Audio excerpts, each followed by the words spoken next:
Michael, English American. Hide. The valley had forgotten what silence sounded like.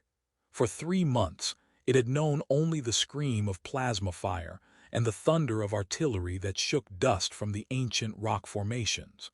Now, as the twin suns crept above the eastern ridge, the quiet felt like a held breath, fragile, temporary, pregnant with violence waiting to be born.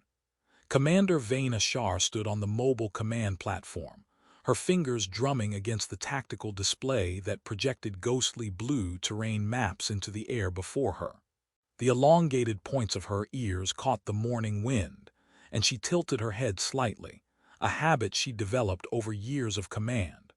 Around her, 3,000 Syndari soldiers checked their weapons with the practiced efficiency of those who had done this too many times before. Their armor hummed softly, personal shields generating the faint shimmer that made them look like mirages in the growing heat. Across the valley, perhaps 2 kilometers distant, the human forces had dug themselves into the ruins of what had once been a mining settlement.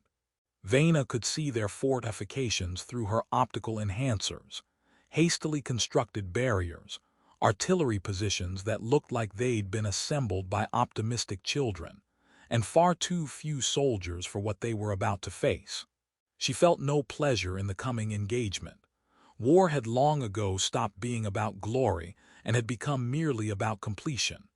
"Commander," her second-in-command Corin approached, his own ears swept back tight against his skull in the Syndari expression of focused aggression. "The forward units are ready. We can begin the assault within 10 minutes. Veyna nodded, not taking her eyes from the human positions. Something felt wrong. Not wrong in a tactical sense. Her forces had every advantage imaginable, but wrong in the way the morning tasted. Metallic, expectant. Then the human lines moved. Not in attack formation, not scrambling to reinforce their pathetic defenses, but parting, creating a corridor through their center like a river dividing around stone.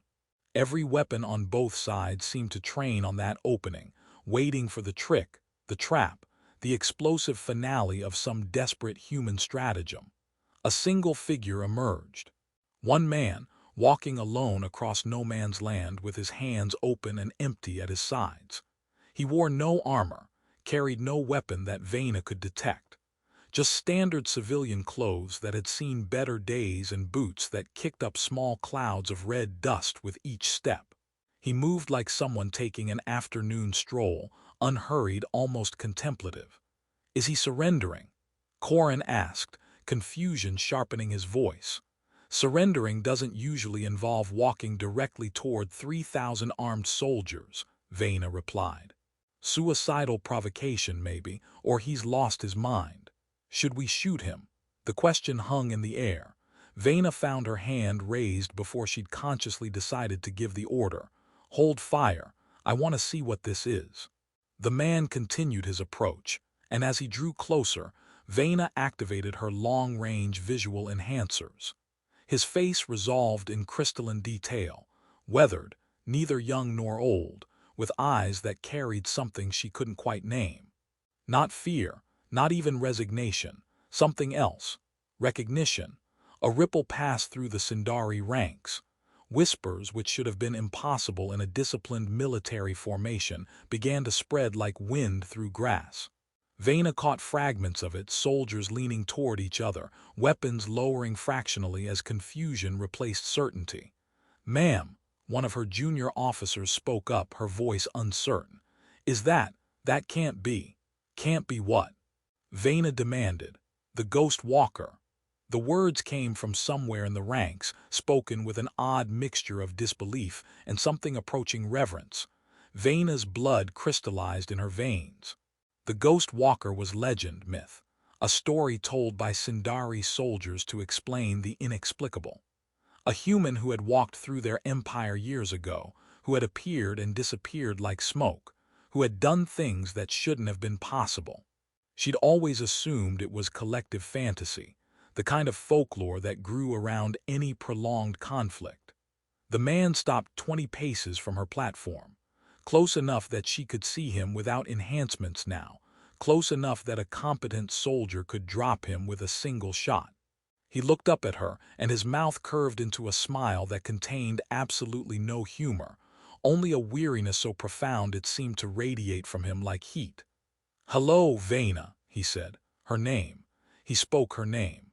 Not her rank, not commander, but her personal name in a voice that resonated through 7 years of carefully constructed walls and reached something she'd thought long dead. The battlefield, which had held its breath, now seemed to stop breathing entirely. Thousands of eyes watched as Commander Veyna Shar, the iron wind of the Syndari expeditionary force, who had never shown weakness or hesitation in 3 years of command, stood frozen like a statue carved from disbelief. "That's impossible," she whispered.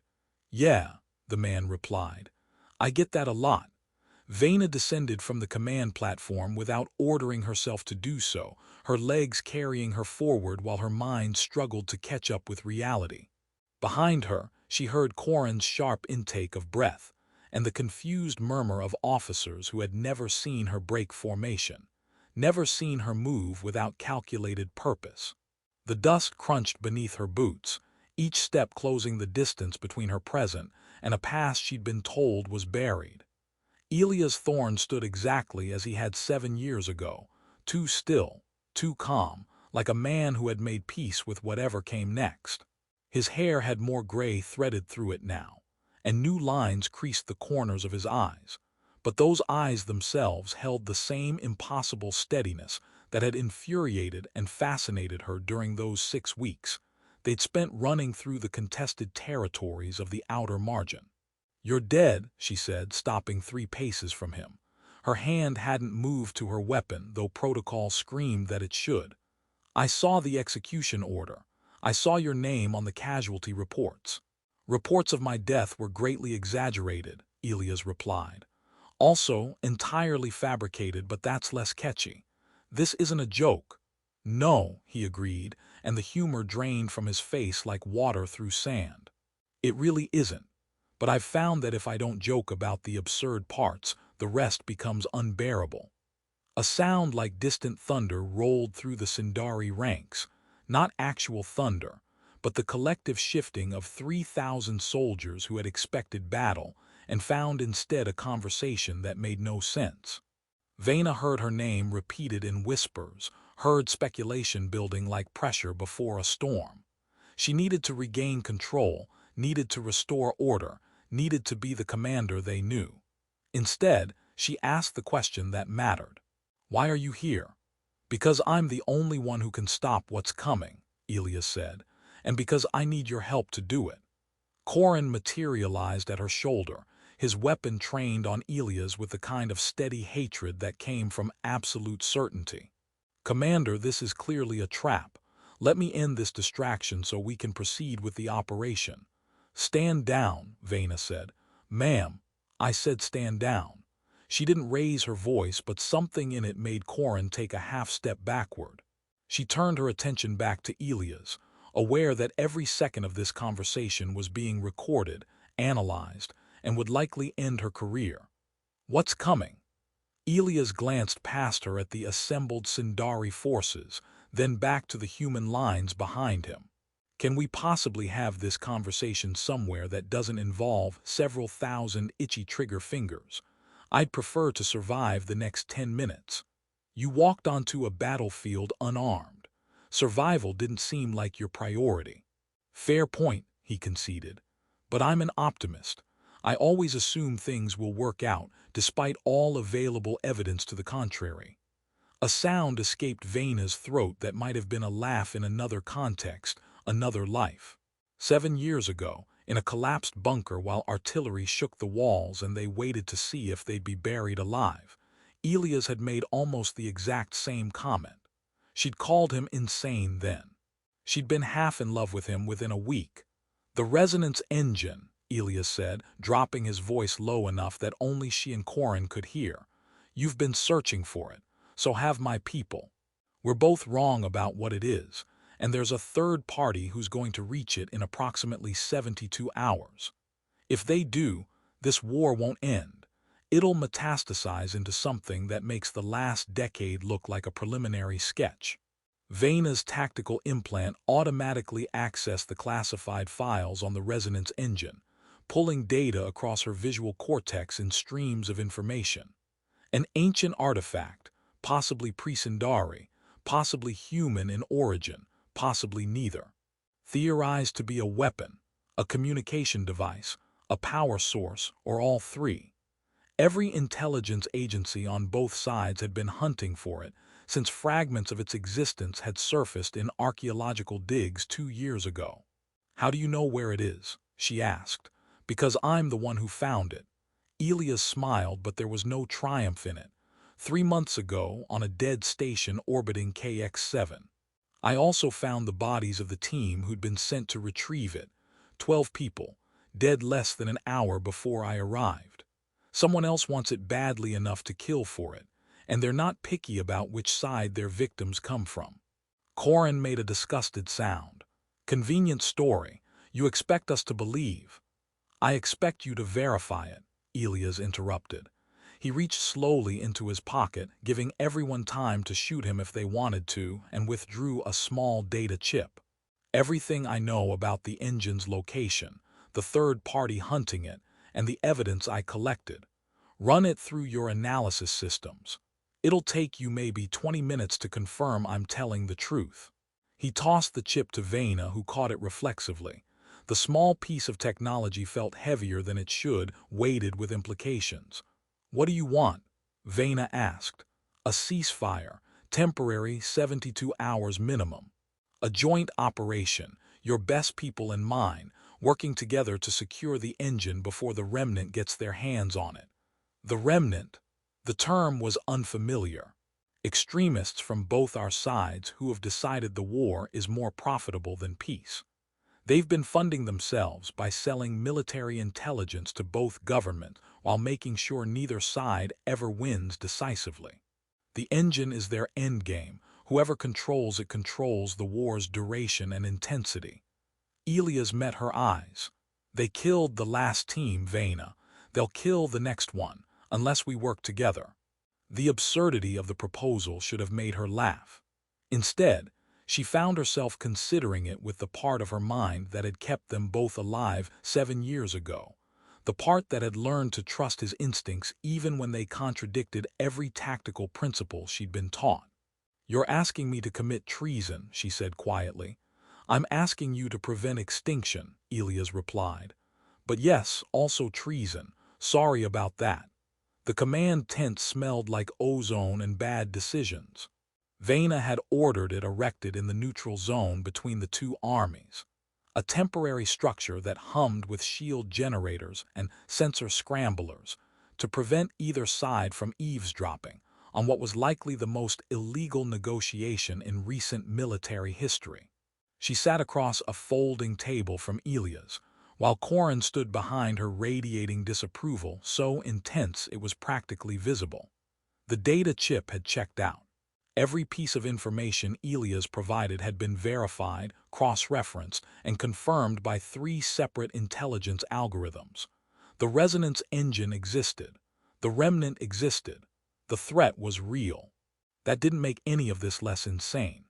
"So let me understand this correctly," Corin said, his voice tight enough to strangle. "You want us to cease military operations, violate direct orders from command, and collaborate with the enemy based on the word of a human who was supposedly executed 7 years ago, but apparently just decided to skip his own death." "That's a pretty accurate summary," Elias agreed. "Though I'd argue supposedly executed understates how convincing the fake execution was. They even sent my mother a body. Wrong blood type, but full marks for effort." "This is not amusing. You're absolutely right, it's not." Elias leaned forward, and the humor drained from his expression like light fleeing a black hole. 12 people died on that station. I found them scattered across 3 levels, killed with weapons from both our militaries. The Remnant doesn't care which flag you salute, they just want the war to continue. And if they get the engine, they'll make sure it does.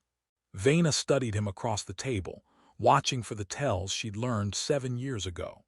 the slight tension in his left shoulder when he was holding something back, the way his fingers drummed against his leg when he was calculating odds, the absolute stillness that meant he was telling the complete truth.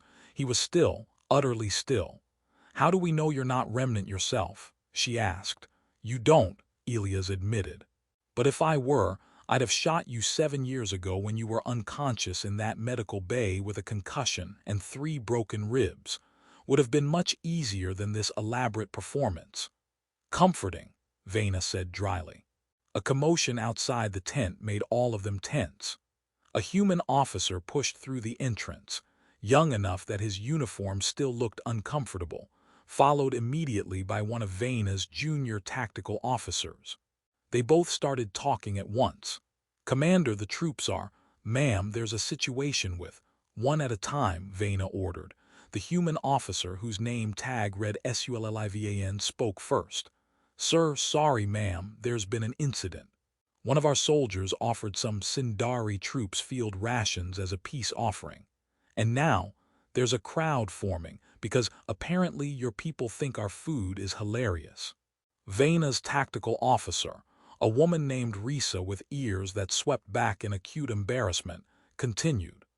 "The humans keep asking if we come in peace, and making hand gestures that our linguists can't decode. Also, Private Thuron just asked one of their lieutenants if her ear jewelry was from the same designer as his sister's. He didn't realize those were her actual ears. There may have been an interspecies diplomatic incident." Silence filled the tent. Then Elias started laughing, a sound that built from a chuckle into something close to hysteria. "This is how we're going to achieve peace. Not through grand strategy or brilliant diplomacy, but through absolute, catastrophic awkwardness." Despite herself, Veyna felt a smile pulling at the corners of her mouth. Did Thuron survive his cultural faux pas? The lieutenant thought it was funny, Risa admitted. "She's explaining Syndari anatomy to a group of humans now. They're taking notes." "Right," Veyna said, standing. "Before this deteriorates further, we need to make a decision." She looked at Corin. "You think this is a trap?" "I know it's a trap, ma'am. And if I proceed anyway, you'll report my actions to command." Corin's jaw worked. "That's my duty, Commander." "I know it is." Veyna turned to Elias.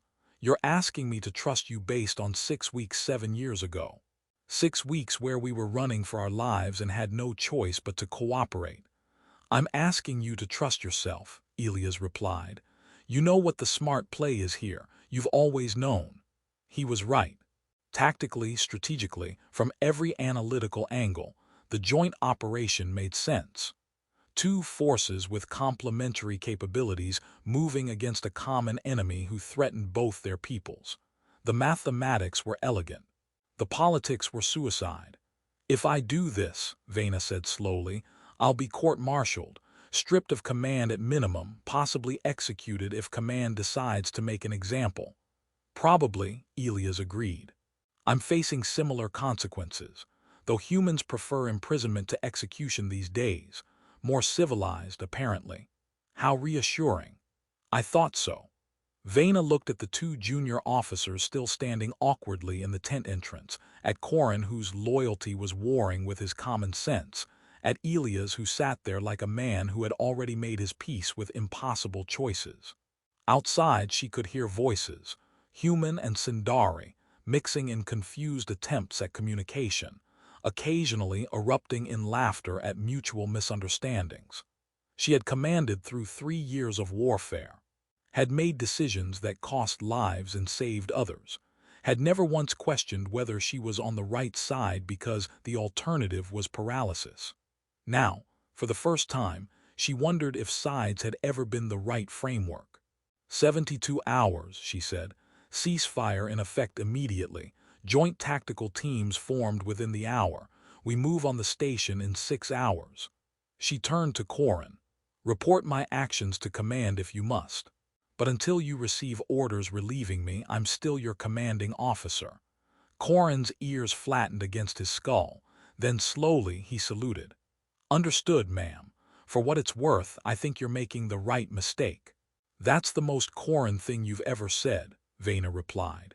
Elias stood, extending his hand across the table. Partners again. Veyna looked at his hand for a long moment, thinking about the last time they'd stood together against impossible odds. Then she gripped it firmly. Partners, but if you get me killed, I'm haunting you. Fair, Elias said. I've always wanted a ghost with good tactical sense. The derelict station hung against the dying star like a broken tooth, its hull pitted with micrometeorite scars and radiation damage that made the sensors scream warnings. Veyna watched it grow larger through the viewport of the joint transport, aware of every breath Elias took beside her, and every nervous shuffle of the combined human Syndari strike team behind them. The journey had been 6 hours of forced cooperation that ranged from awkward to surprisingly functional.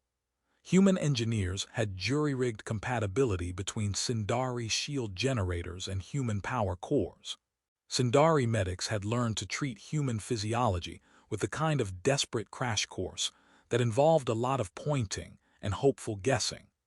One memorable moment had involved a Syndari soldier trying to share his culture's traditional pre-battle ritual, which the humans had gamely attempted before realizing it required a spine that bent in directions human anatomy didn't support. Contact in 30 seconds, the pilot announced. Human, Veyna noted. They decided to alternate who flew what, which had resulted in this morning's argument about whether Syndari or human navigation protocols were superior. They'd settled it by having both navigators work together, which somehow resulted in them arriving 15 minutes ahead of schedule. Remnant ships? Elias asked. 2 corvettes docked on the northern hub, Corin reported from the sensor station. He'd insisted on coming, citing his duty to witness Veyna's treason firsthand. She suspected he actually wanted to see if Elias was telling the truth. No active weapons signatures, but that doesn't mean they're not armed. They're armed, Elias said with certainty. The remnant doesn't do anything halfway. The transport shuddered as it locked onto the station's docking port. Gravity adjusted with a lurch that made half the team grab for handholds, while the other half tried not to look smug about their superior balance. They divided the strike force into 3 teams, one to secure the engine, one to cut off remnant reinforcements, and one to hold the extraction point. Mixed composition, humans and Syndari working together because neither side had enough specialists alone. Veyna had the engine team, naturally, with Elias, Corin, and 6 others whose names she'd memorized during the flight because she refused to lead people whose names she didn't know. The airlock cycled open onto darkness cut by emergency lighting that painted everything in shades of red and black. The station's atmosphere was still breathable, barely, tasting of rust and old fear. Their footsteps echoed too loud in corridors that had known silence for decades until the remnant had arrived. The engine's 3 levels down, Elias whispered, consulting a datapad that displayed the station's layout. Central Research Bay. There's a direct shaft that. Weapons fire lit the corridor ahead, plasma bolts that scorched the walls where Veyna's head had been a second earlier. She dropped on instinct, Elias pulling her down even as she moved, their bodies remembering the synchronization that had kept them alive 7 years ago. The team scattered into cover positions, returning fire with the kind of chaotic coordination that suggested training was fighting against instinct. So much for surprise, Corin muttered, firing controlled bursts at shapes moving in the darkness ahead. They knew we were coming, Elias said. Someone told them. Veyna's blood turned cold. Impossible. Only command staff knew the mission parameters. Then we have a mole in command.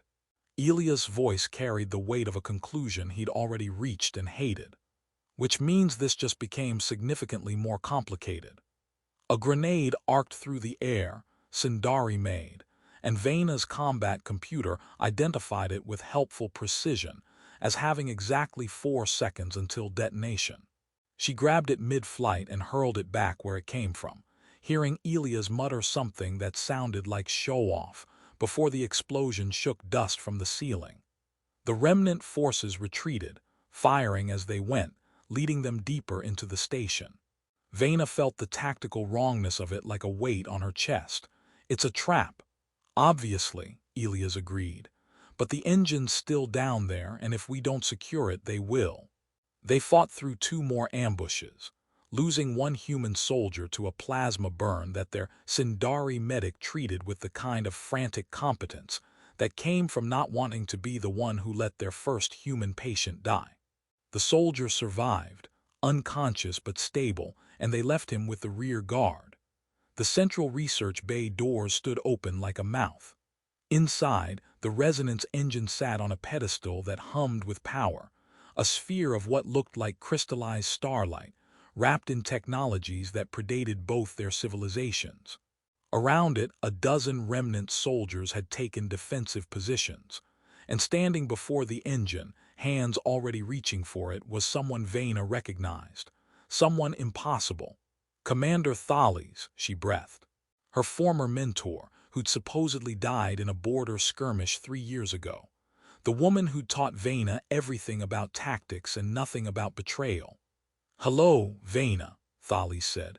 Her elongated ears swept back in an expression that might have been regret. "I was hoping you'd survive the journey. You always were too clever for your own good." "You're remnant," Veyna said, and it wasn't a question. "I'm practical. The war is profitable. Peace is just poverty with better marketing." Thales's hand closed on the engine. "This ensures we can continue our work indefinitely. Choose whatever side you want. We profit either way." Elias moved before Veyna could stop him, diving forward in a tackle that took Thales away from the engine but also directly into the remnant firing line. Veyna saw the plasma bolt that caught him in the shoulder, saw him fall, and something inside her that had been carefully controlled for 3 years shattered completely.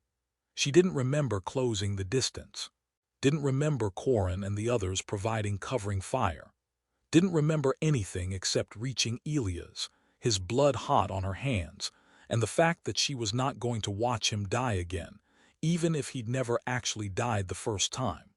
"I'm okay," he gasped, "just a scratch." "That's a terrible lie," she said, applying pressure to the wound while around them the firefight reached a crescendo. "I've gotten worse at lying with age." He smiled through pain. "The engine." "You need to." Veyna looked up at the sphere of impossible light. At Thales, who lay stunned from Elias' tackle, at the choice before her. She could secure the engine for the Syndari, could ensure her people's victory and maybe save her career. Or she could do what Elias had risked everything to make possible. She stood, walked to the engine.